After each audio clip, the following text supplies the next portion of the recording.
Hi, this is your Town of Islip Supervisor, Angie Carpenter, back with Supervisor Spotlight.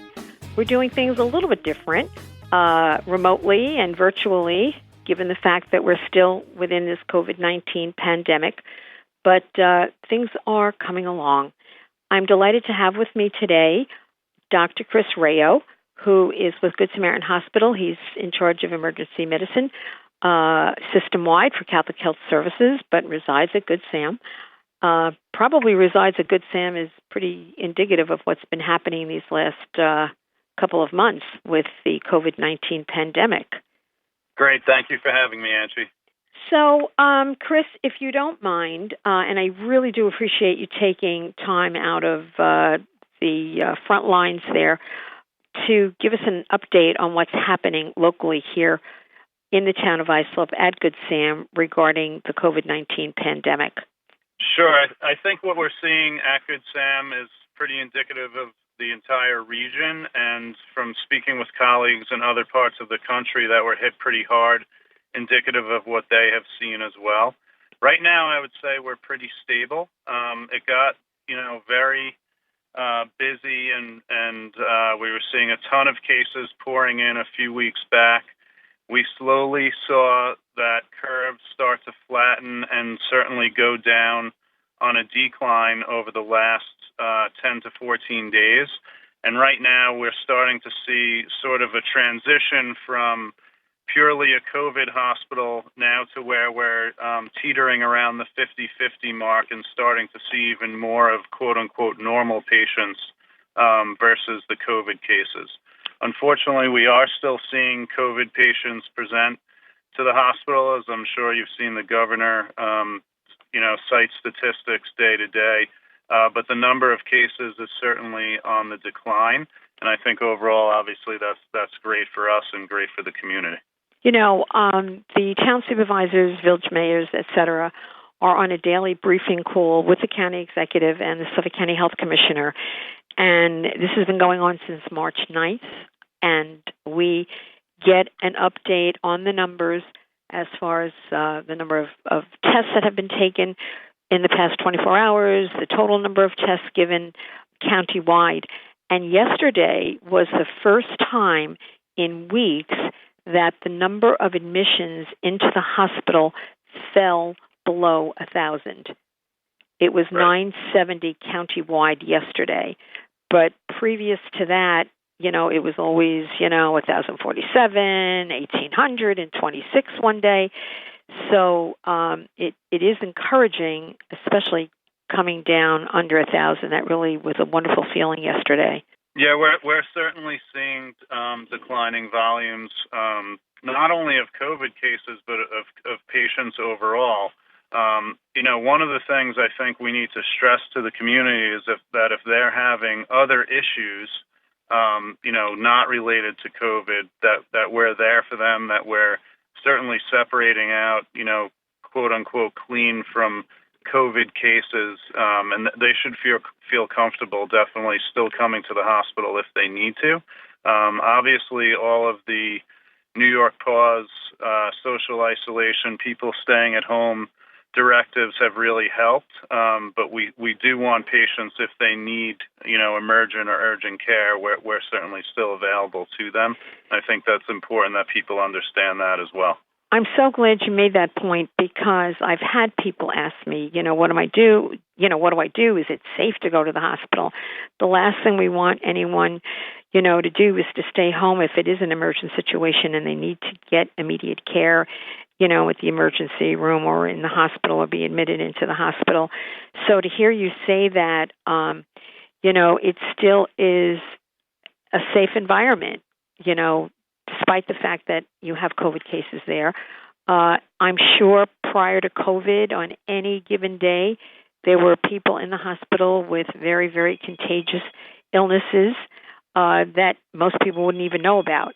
Correct. Yeah, and there was a big national survey from the American College of Emergency Physicians surveying people in the community across the country, and unfortunately, a very large majority of individuals stated that they're scared to go to the hospital because they fear they're going to be exposed to COVID.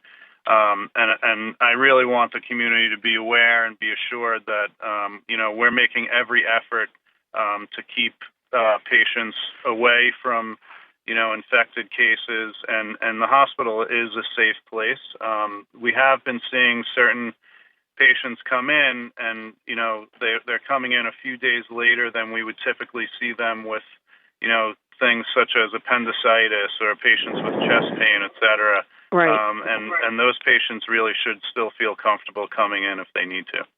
Well, if I recall from the very beginning of this, Good Samaritan set up a totally separate area from the hospital to deal with the COVID patients. Were you able to maintain that kind of regimen going forward as the numbers of cases increased?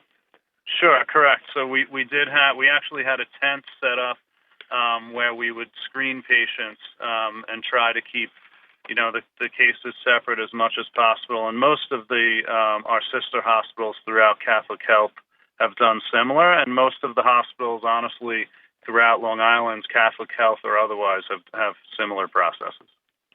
I know, and I will speak directly to the hospitals in the town of Islip, both Southside and Good Samaritan Hospital.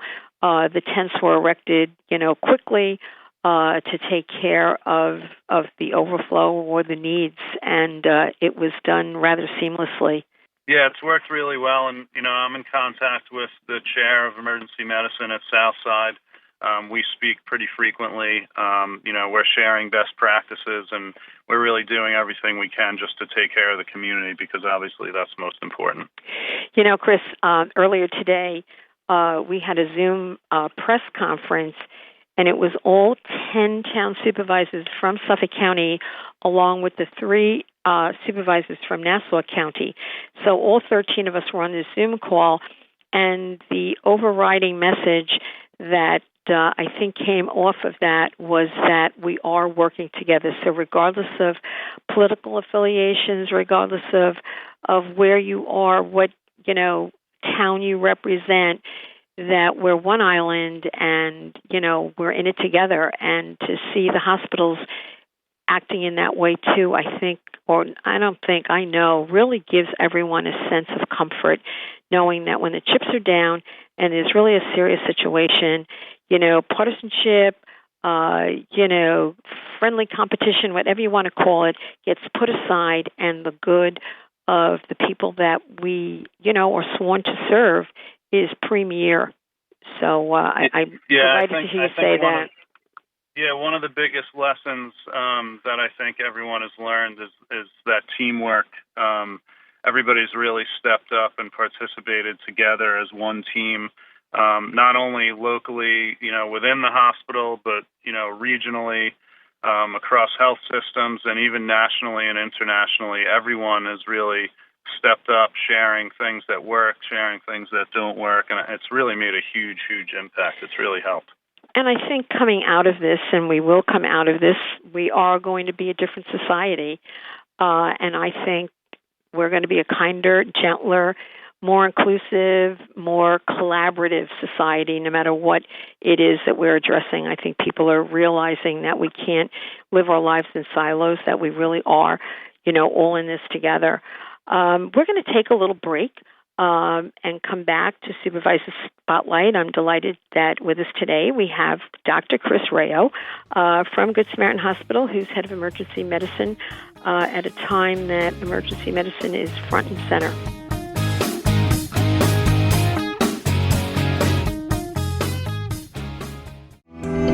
You're watching ITV, Channel 18, Islip Television.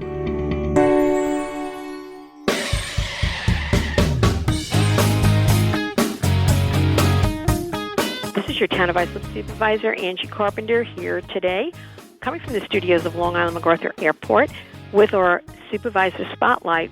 We're delighted today to have as our guest Dr. Chris Raio, who's head of emergency medicine for Catholic Health Services, Good Samaritan Hospital, who has been really on the front line since day one. And I want to thank you, Chris, because you really have been so willing to share information with us. We've done a number of these interviews. We had a panel discussion, And I know the feedback that I've gotten was that it was very, very reassuring to have that kind of information. And I think that tone really got set at the top when you think about it with our governor. Andrew Cuomo, from the very beginning, has been out there sharing information, true information with what's going on. And I know he kind of jokes about it a little bit, going back to the old days of Joe Friday and Dragnet saying, just the facts, nothing but the facts. But people have a right to know, the truth, and there's a lot going on, and there's a lot that we don't know about this disease. So whatever you can do to help share that information, we are very, very grateful for. Well, thank you. I think it's certainly important. I think we've seen the value of education through this pandemic. I think the more the community knows, the better. It's actually helped us within the hospitals that the community is educated.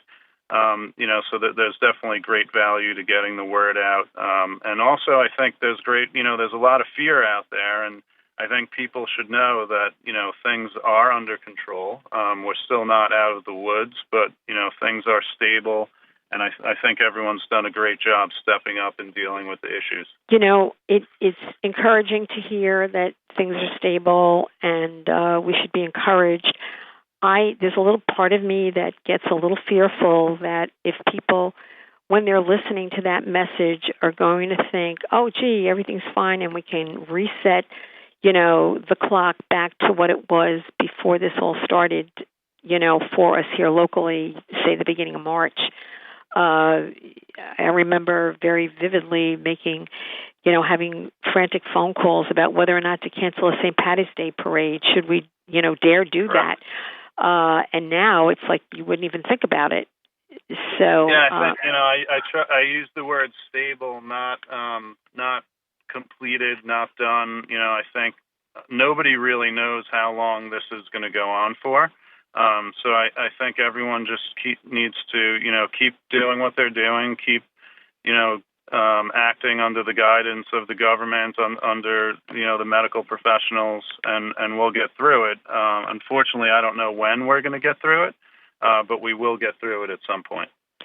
And that's probably the hard part, the uncertainty of it all. I know today the governor announced that schools will be closed through the rest of the school year across the state. And that to some people was a sense of relief, at least knowing what they're dealing with. Certainly a lot of disappointment on a lot of different levels, and my heart goes out to the class of 2020. And it particularly touches me because my granddaughter is a part of that class of 2020 high school graduate. But it's a tough time for them. Yes, it is tough. I have a niece who's actually a senior graduating high school. I feel bad for her as well.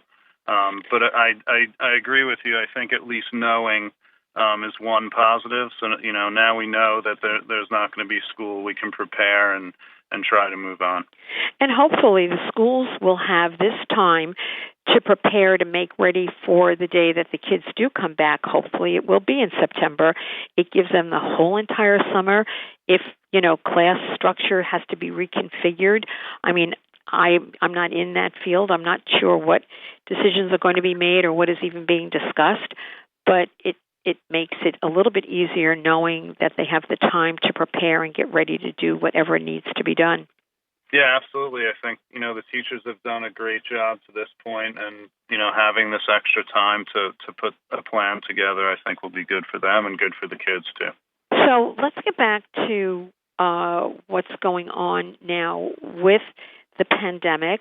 I know that we had the COVID-19 testing and sites were sprouting up all over. In fact, another site opened up yesterday in Suffolk County out at Southampton. And also 2 sites are coming online for antibody testing. So if you can shed some light on what that's all about. Sure. So, I think the testing for active disease, I know there's been a lot of media, clamoring that we haven't had enough testing.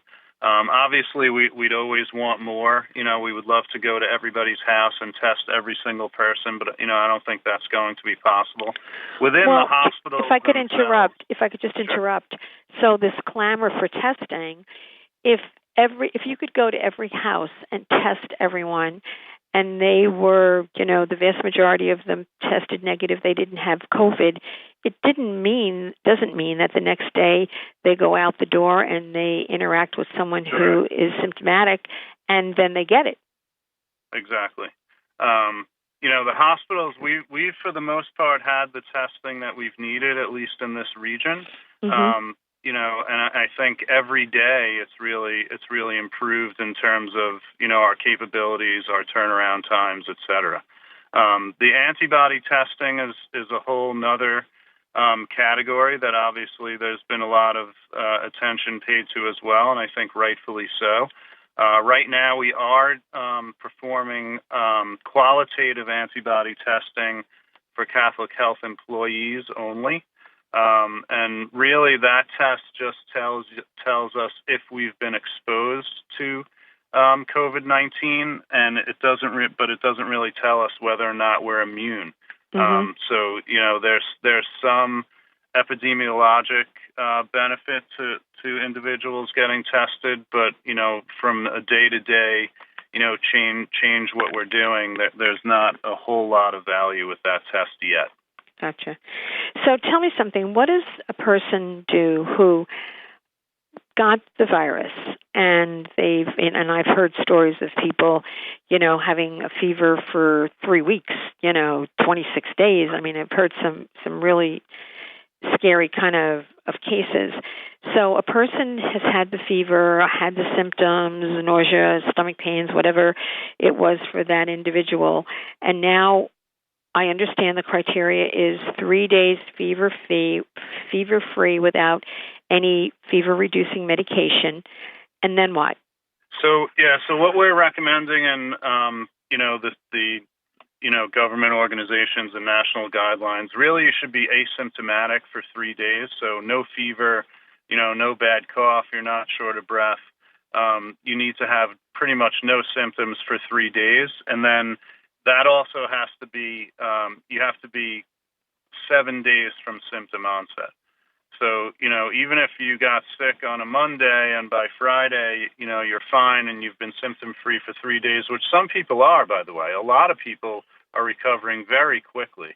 Mm-hmm. They should still wait 7 days from the initiation of symptoms before they stop isolating and before they, go out and have a lot of contact with other individuals. Well, hopefully, all those listening who have been through it are feeling better and follow the protocol. And two, going out now, it seems that the social distancing is really being enforced and encouraged, and that if you can't maintain that 6 feet of social distancing, that you should be wearing a mask when you're out in public. Is that correct?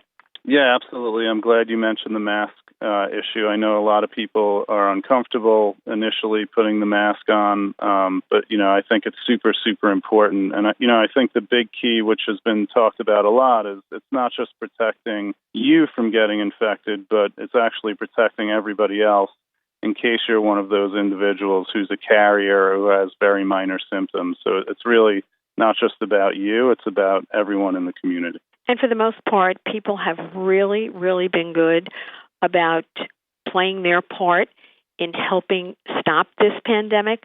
They have stayed home. They have, maintained social distancing. Of course, there are those that think the rules are for everyone but them, and hopefully they're, far and few between. But that wearing of the mask is important, and I've found that all of a sudden now, where in the beginning, if you had a mask on, people would look at you like you were kind of weird. Yeah. It seems to have reversed. And if you don't have a mask now, people are looking at you like, where's your mask? I think why aren't you being respectful of everyone else? Yeah, I think we're definitely seeing a change with people and their perceptions. And, early on in this, I can remember going to the grocery store and having somebody, get very close to me. But I think we're seeing less and less of that. I think people are getting educated. They're understanding that they can contribute to improving things and helping us fight this battle, and I think it's been great to see. And I think it's probably going to put procedures in place that people will just do automatically going forward as they live their lives that will help us going forward to keep people healthy.